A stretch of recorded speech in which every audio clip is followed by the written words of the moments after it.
ચાલો આ મારી પાસે છે ને તમે જે બધા પેકેટ ખાવ ને તેના ખાલી છે બરાબર પેકેટ. હવે એમાં શું આવે તો તમારે મને કહેવાનું છે. પછી એના રંગ વિશે આપણે વાત કરીશું બરાબર.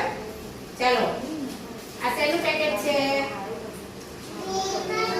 વેફરનું. વેરી ગુડ, સરસ. ચાલો આ શેનું પેકેટ? કુરકુરે. બિસ્કિટ.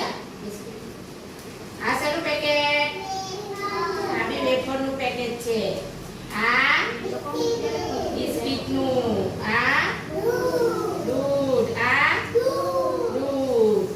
બરાબર. ચાલો હવે આપણે કલરની વાત કરવાના હે ને. ચાલો આ વેફરનું પેકેટ કીધું ને તમે. આ કયો કલર છે ઉપર? પોપટી. દેખી લીધા. આ કયો કલર છે એમાં બીજો? આ નીચે વાળો આ પીળો. Very good. જીરું બોલી પીળો. ચાલો આ કુરકુરેનું પેકેટ કીધું ને. આ કયો કલર? પીળો. ને આ ના બરાબર જો લીલો છે. આ લીલો કલર કહેવાય. જોજો બરાબર. ચાલો આ કયો કલર? એ દિયા. અરે વેફરનો કલર નહીં, આ લાલ કલર કહેવાય. આ લાલ કલર કયો? આંગળી વળગાવું છું તે લાલ કલર. દિયા આ બધા જો આ કયો કલર? જાંબલી કલર. બે જાવર કબેઓ. આ જાંબલી કલર બરાબર. ચાલો આયરો આ કયો કલર? એકદમ ખોખું. આયરો પેકેટ એનું છે બિસ્કિટનું. હું કલર પૂછું છું દીકરા. આયરો આ કયો કલર છે? પીળો. ને આ લાલ હે ને. ચાલો આયરો આ દૂધનું પેકેટ છે. આ સફેદ કલર.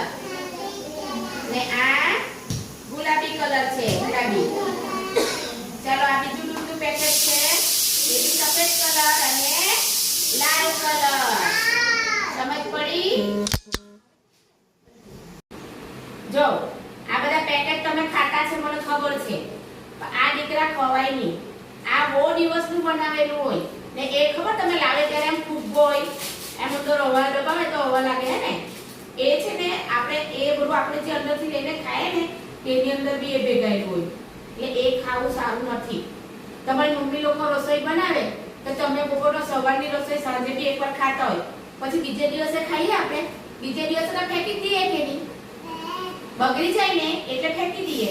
એટલે એ વસ્તુ તમારા માટે સારી છે ઘરની વસ્તુ. પણ આ વસ્તુ બહુ દિવસની બનાવેલી હોય ઘણા દિવસથી યાર. અને તેને સાચવવા માટે ઉપર નીકળો તને બી સાંભળું. ઘણા દિવસથી બનાવેલી હોય તેને સાચવવા માટે અંદર છે ને તે નાઇટ્રોજન લાગેલું હોય ને અંદર પ્રિઝર્વેટિવ હોય. તો તમને સમજ નહીં પડે. અમને મોટા થાય ને ત્યારે ખબર પડે. પણ આ વસ્તુ ખાવી સારી નથી. આ ખાવ ને એટલે તમને શરદી, ઉધરસ, તાવ એવું બધું ચાલુ થઈ જાય. થાય ને એવું બધું. આવું બધું ખાય ને એટલે જ્યારે મમ્મીએ જે બી વસ્તુ બનાવી હોય દાળ, ભાત, શાક, રોટલી કે કોઈ શીરો બનાવે કે કઈ બી જુદી ઢોકળા, ઈદડા એવું બનાવે તો તે ખાવાનું હે ને. આવું બધું નહીં ખાવાનું. આ દૂધ આપણે લાગે તો દૂધ બી કાચું નહીં પીવાનું. દૂધને બી ગરમ કરીને પીવાનું. હમણાં ઠંડીનું વાતાવરણ છે એટલે હે ને. બરાબર. એટલે આવું પડે તો એવું ખાવાનું નથી. હવે કાલથી ખાતા નહીં હે ને. આપણે મમ્મીએ જે બનાવેલું ને ઘરમાં ઢોકળા, ઈદડા, મુઠિયા, થેપલા અને જોશનાબેન બધું બનાવે છે કે નહીં આપણે હેલ્પર બેન તે બધું સ્વાદિષ્ટ જ હોય છે ને. મમ્મીને બી કહેવાનું કે મમ્મી મને એવું બનાવી આપો હે ને. એટલે તે જ વસ્તુ ખાવાની. બરાબર. સમજ પડી ગઈ?